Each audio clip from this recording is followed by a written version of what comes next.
We start with the weekly chart. Just I want to give a quick update.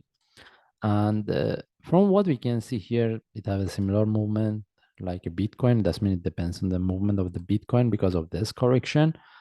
And technically, if we want to look at the chart in the term of the analysis and technical analysis, we want to see the breakout of the lowest price of this one because we can look for the divergence, right?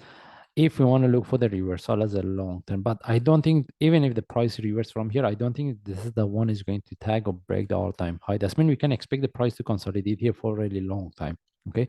By the way, it depends on the strategy the traders they use, but the breakout of this one, if we get one more drop, at least it can give us better confirmation to look for buy. That's mean if anyone wants to look for buy, they have to see the breakout, either lowest or the top of this correction. Within the correction, I don't think so you can get a really good trade setup. Even if anyone wants to look for buy and they consider this one as a correction relative to what we have here, the next trade will be within this range. It's a really short-term trade, right?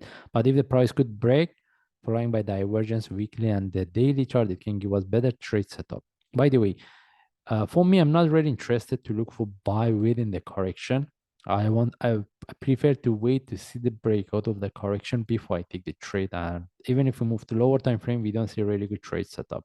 Even if anyone wants to look for buy, I consider this one as a correction. The only option is to put the entry above the top. And what we want is a price sharply tag break and continue similar to what we get here. Sharp move, I mean similar to what we have here. Rather than that, we don't have any other opportunity or trade setup. Okay. But at this point, we don't have really a proper trade setup. And the only thing is we want to see the breakout of this one. And the best one more drop, see the breakout of the lowest price, similar to what we have for the Bitcoin.